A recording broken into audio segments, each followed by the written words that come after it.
Good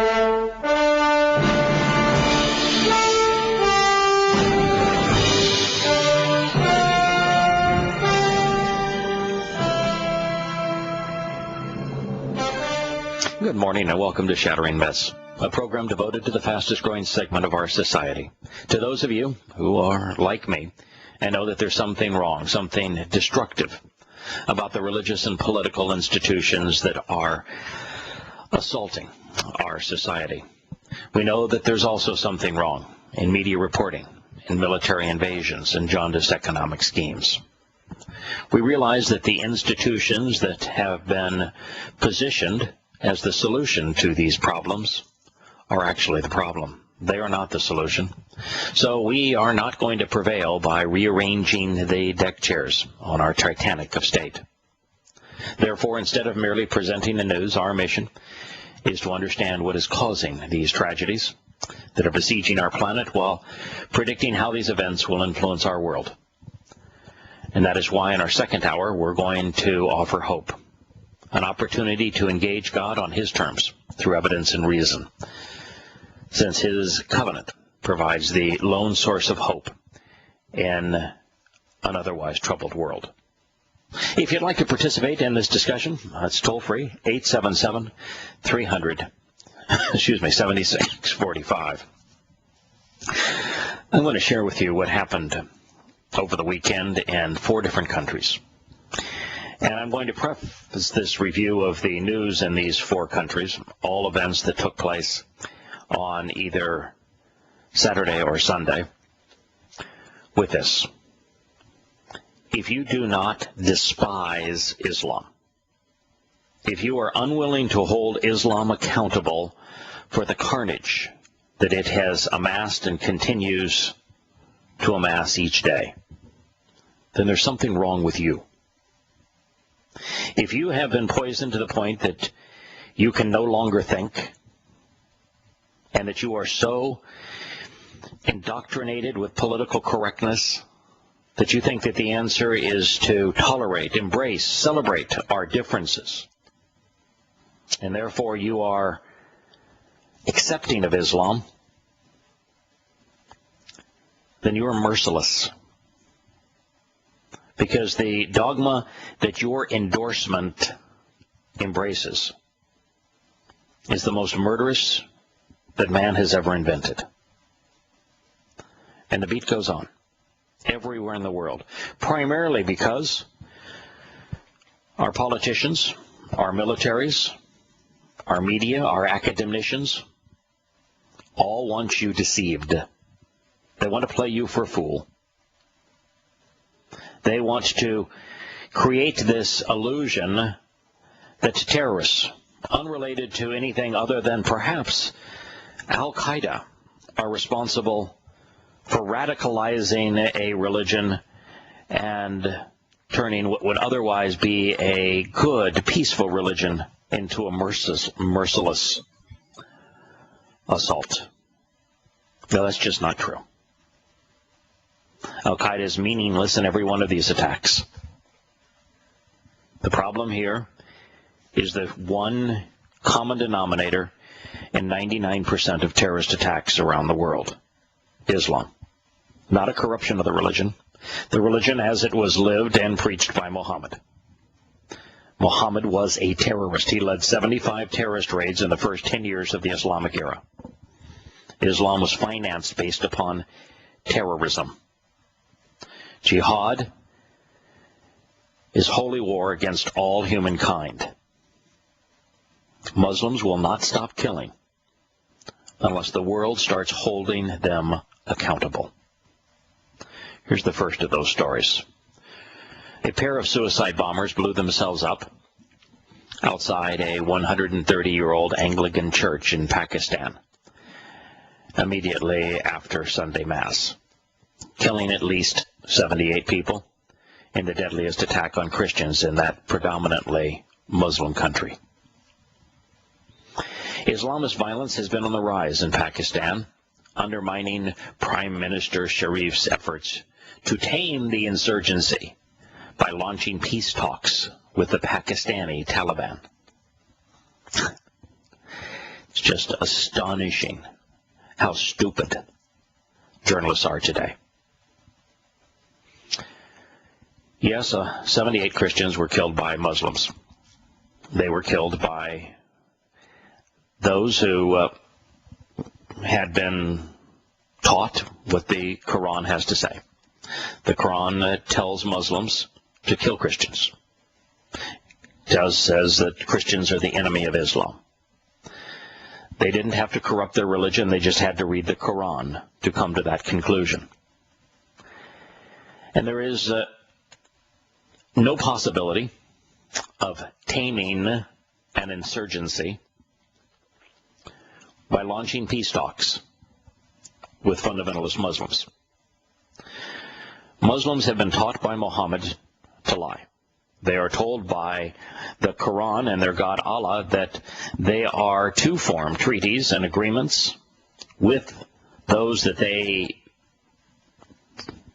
consider to be hypocrites, and that would be a peaceful Muslim, but are told that those treaties are just a ploy to make the victim easier prey. They're expressly told in the 9th Surah that any treaty between a Muslim and a non-Muslim is not binding on the Muslim. And so negotiate all you want. All you will do is put yourself in the same position that the Filipinos find themselves today, where they, several years ago, decided, we're losing this battle to the Moro-Islamic terrorist organization, and so let's negotiate with them. Let's capitulate and give them some of what they want. Well, they took all that they wanted. But what they wanted in return was peace. Sounds like the Middle East peace talks between the mythical people known as the Palestinians and Israel. The Muslims take what is offered, and they never return what is sought, which is peace. Well, such is the case in Pakistan. The Pakistani Taliban is part of the Pakistani government.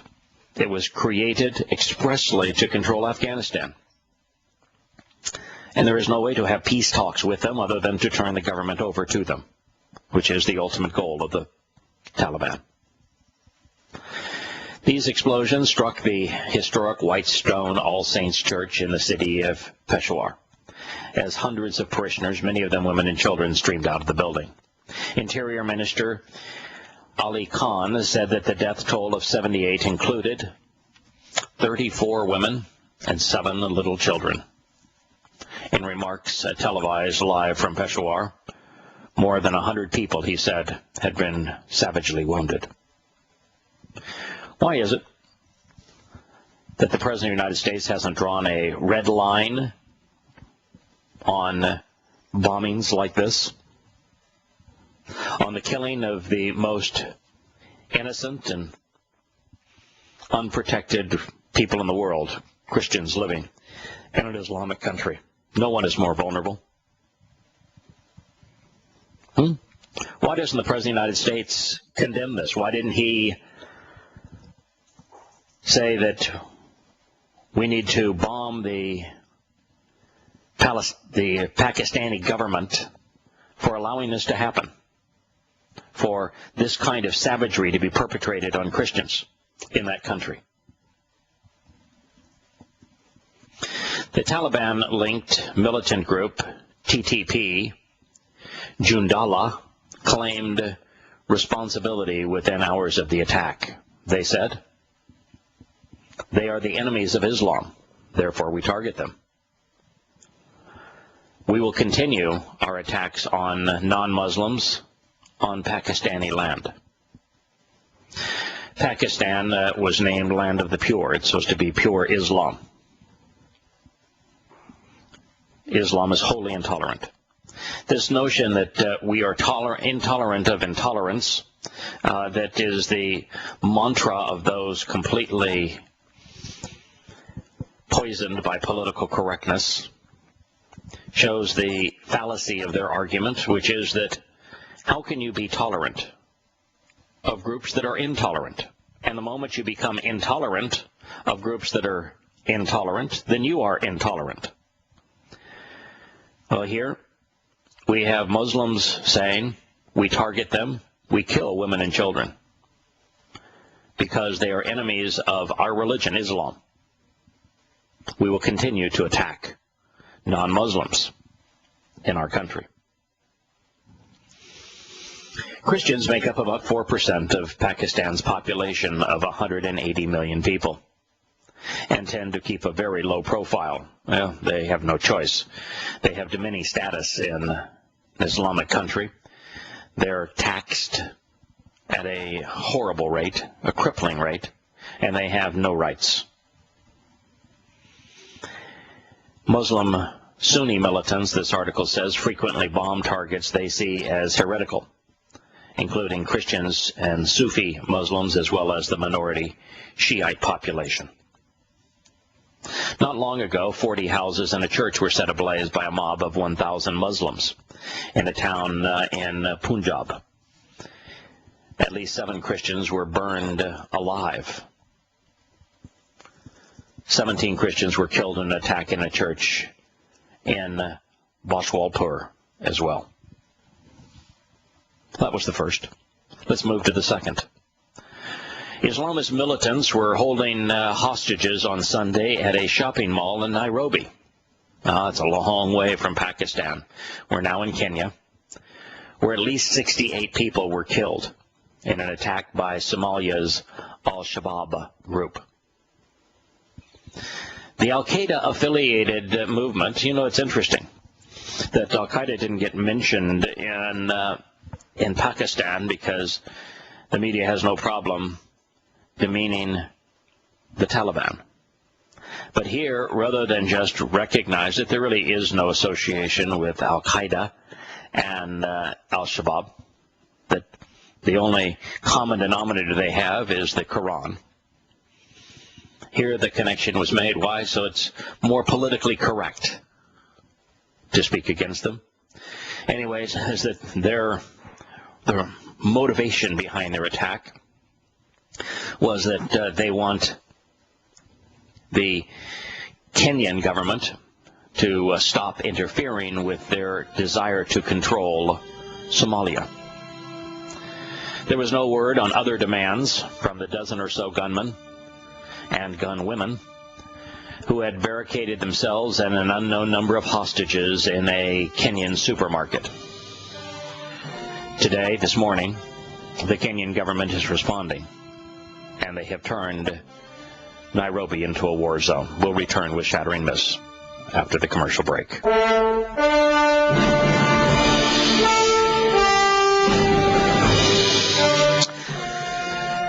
Welcome back to Shattering Myths. We're going to return our attention to Kenya, where the president said that he is not going to abandon the war on terror. So long as we call it a war on terror and we mislead our people around the world, whichever nation it may be, then we have no hope of prevailing. There is no such thing as a war on terror. It is a despicable myth.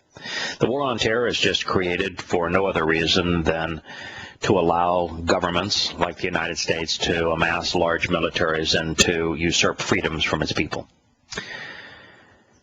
Terror is a tactic, been used throughout the ages. Most recently, the United States has been the greatest perpetrator of this tactic. We used it to win in the Pacific in World War II. We even used it in Europe. We firebombed German cities. We firebombed Japanese cities. This is not a war on terror. And if we are fighting against a tactic and not against those who have perpetrated and continue to perpetrate these heinous acts, then we have zero chance of prevailing. And we really have no chance of prevailing so long as we consider it a war. If we instead engage with words wielded wisely, if instead we respond by telling the truth about how maniacal, how depraved Muhammad was, what the oldest texts have to say about him, then there is no justification for Islam. It becomes impossible for Muslims to motivate young boys and girls to go kill themselves for the cause. Anyway, he said, we will not abandon the war on terror in Somalia, which is a war against where fundamentalist Muslims are trying to take over the country. They have for now decades. They turned to Somalia into a living hellhole. But he was cautious about the outcome, saying only that the chances of the attackers being neutralized were as good as we can hope for. We will punish the mastermind swiftly and painfully, he said. And in addition, what are you going to do? We're going to go back and kill Muhammad? Good luck with that. In addition to the dead, more than 175 people were wounded in the attack at the supermarket. Previous such raids, it actually reads in Russia, previous to such raids maybe, in Russia, we find the 2008 Mumbai attacks on, or the January al-Qaeda assault on the Afghanistan or the Algerian gas plant. What this journalist is trying to say that in previous raids, both in Russia, in Mumbai, and in Algeria, they have ended with most of the hostages losing their lives. And this is true. You know, it's the interesting thing about Islam. Muhammad realized very early on that kidnapping for ransom was a very effective way to fund his fledgling religion. And so Muhammad set the example that Muslims follow. They are all too willing to take hostages and to negotiate their lives for what they want. And it typically turns out badly for everyone. British Prime Minister David Cameron, confirming that at least 3 Britons were dead, said we should prepare ourselves for further bad news. You know, you, Mr. Cameron, are amongst the greatest perpetrators of the myth that Islam is not responsible. You can have a Muslim shouting Allahu Akbar while he cuts off the heads of one of your soldiers, and you will say that this has nothing to do with Islam. So yes, your people should prepare themselves for further bad news because you are bad news. And speaking of bad news, U.S. President Barack Obama called Kenyan President Uhuru Kenyatta to express condolences for the, quote, terrorist attack, and offered support to bring the perpetrators to justice. Yes, he was really effective at bringing the perpetrators of the terrorist attack in Benghazi to justice. He's the perfect guy to call. But you notice here, when there's a group that the world is wants to link to al-Qaeda, oh, Barack Obama, he's right there. He's offering his support, wants to unify the appeal that the whole world is fighting al-Qaeda. Well, that's not true. But where was his phone call when the Christians were killed? In even greater numbers in Pakistan. Dutch and Chinese citizens were also murdered in the attack claimed by al-Shabaab, where a French mother and daughter and 2 diplomats from Canada and Ghana were also killed. U.S. citizens were wounded. For hours after Saturday's attack, the dead had been strewn around tables and unfinished meals. When we return to Shattering Myths, we have another suicide bomber, this one in Iraq, where many thousands of people have been killed by suicide bombers since the beginning of the year. It's another red line that the president did not draw. He seems to be unconcerned with Islamic suicide bombings, and we'll have to question why that is the case when we return after the commercial break.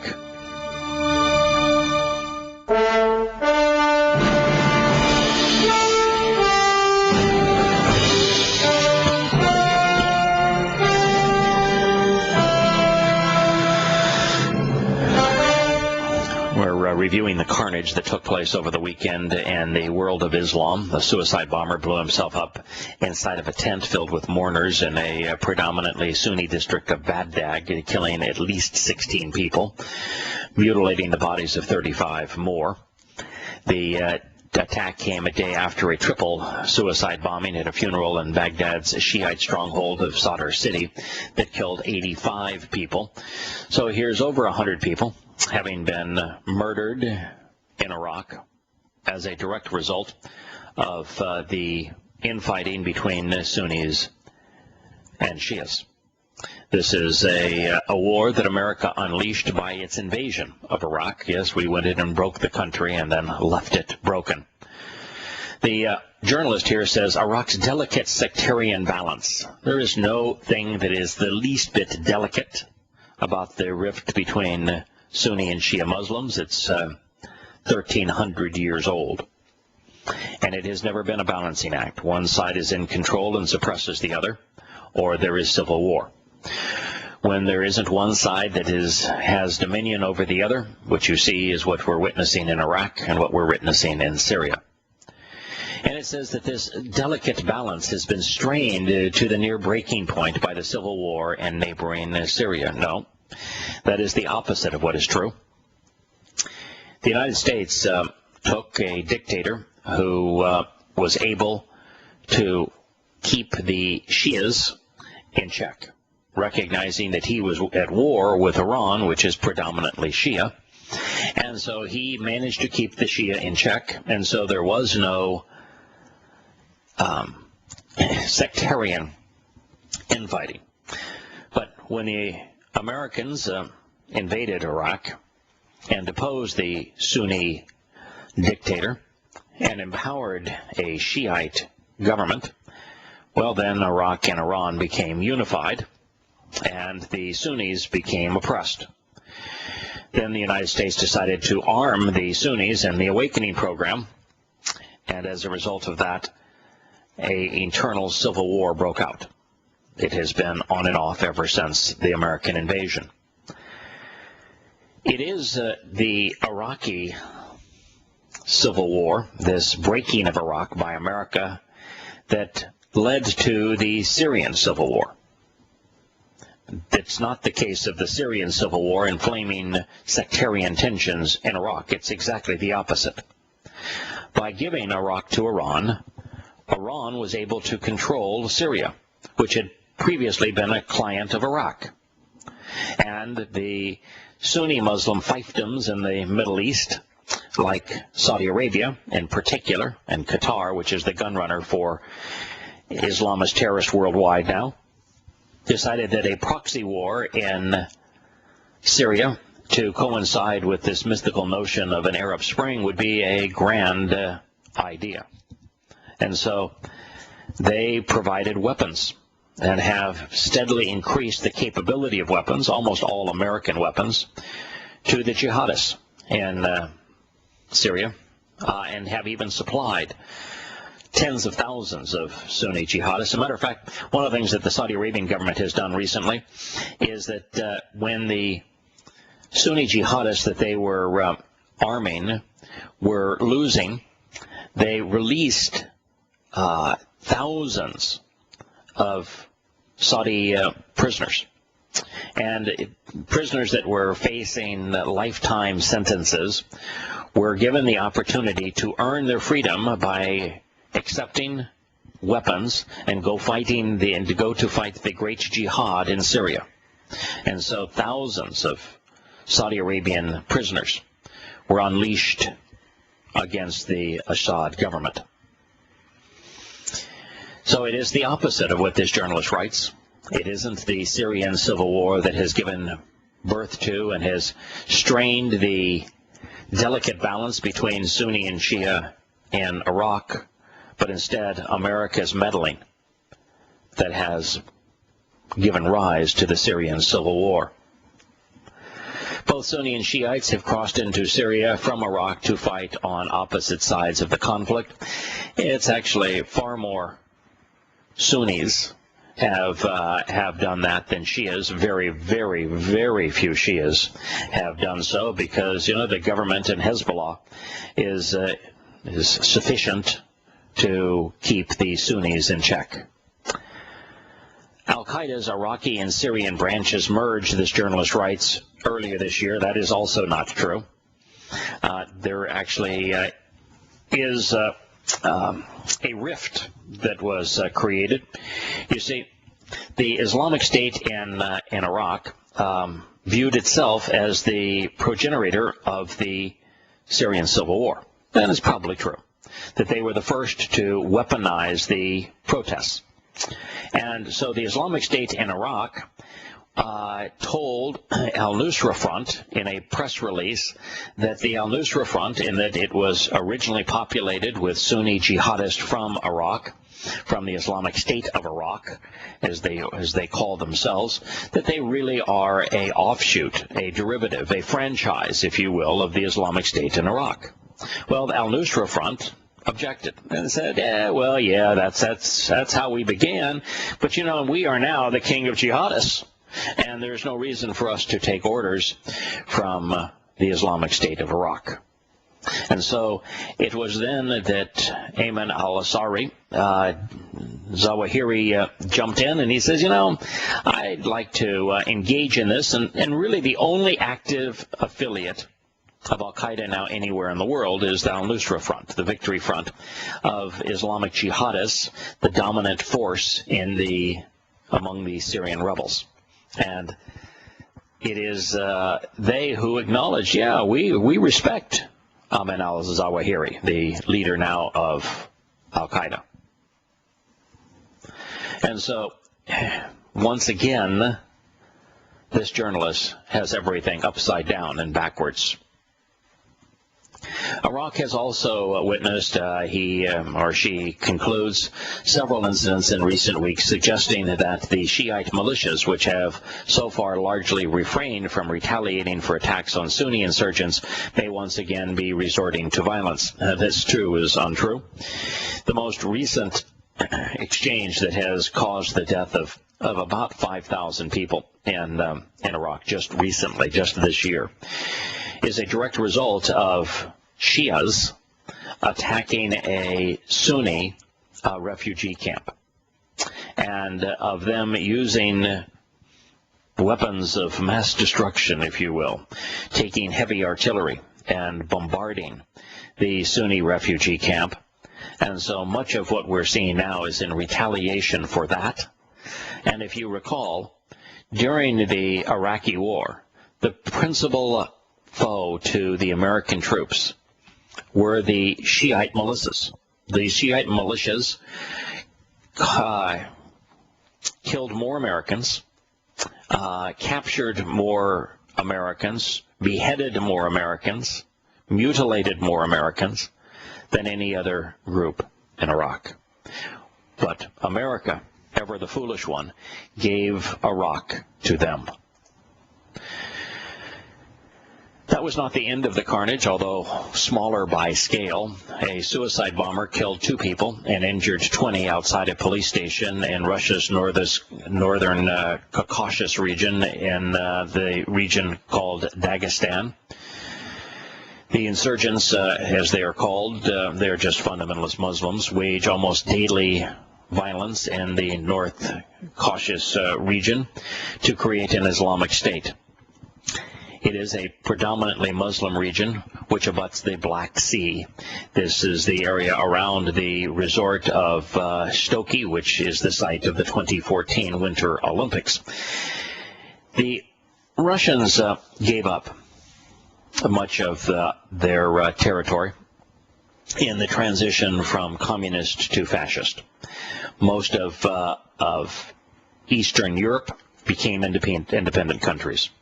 And there are now a half dozen or more Islamic countries in the south that were previously part of the USSR that are now independent countries.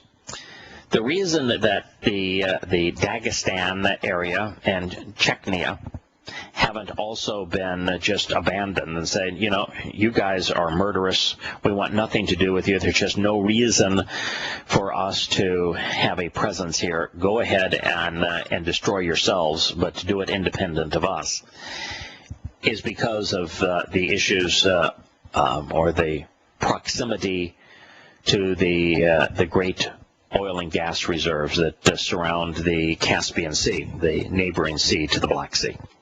And the pipelines to bring the oil up from the Caspian Sea region into Russia require Russia to have a presence there. If it wasn't for that, this area would be abandoned to the Muslims. There's a move in Egypt that should also caused the world great pause. Back in the day of Mubarak, when a dictator, ruthless as he was, but typical dictator in the Islamic world. The Islamic world knows dictators. It does not know democracy, and that's not going to change.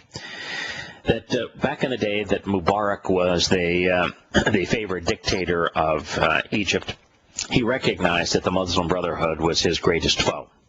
And so he shut it down. He made it effectively illegal. Now, they continued to exist quietly. They just could not engage in politics. Well, then came the so-called Arab Spring, which was really an Islamic Reformation, one inspired by President Barack Hussein Obama. And when that occurred, the Muslim Brotherhood felt that it was time for them to come out of the closet. They found an affinity with 65% of the Egyptian people. 65% of the people voted for either them or the Salaf party that was even more fundamentalist Islamic than they. And they, as you know, elected President Mohammed Morsi. But Morsi did exactly as we would expect a fundamentalist Muslim to do. He conceived a constitution for Egypt that was based on Sharia law, Muhammad's example. Well, Muhammad was a terrorist, he was a rapist, he was a pedophile. He declared war on all non-Muslims. And as Egypt became nothing but a jihadist state,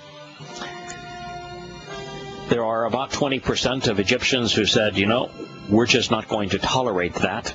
And those 20% rose up on one day, and the army seized the opportunity to go back into control of Egypt.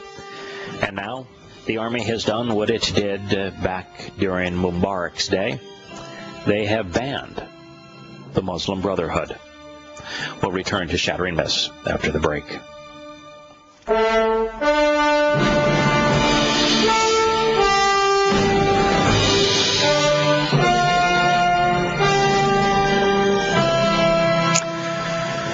Returning back to the malfeasance in the world of Islam, we find that the Muslim Brotherhood has now been banned. This is the quote, the court bans the activities of the Muslim Brotherhood organization and its non-governmental organization and all of the activities that it participates in and any organization that is derived from it. That's pretty comprehensive. Bans the activities of the Muslim Brotherhood organization, its non-governmental organization, and all activities that it participates in, and any organization derived from it. Oh, by the way, that would be al-Qaeda. That would be Hamas. That would be the Oscar Martyrs Brigade. That would be Islamic Jihad. That would be every Islamic terrorist organization of the Sunni persuasion anywhere in the world.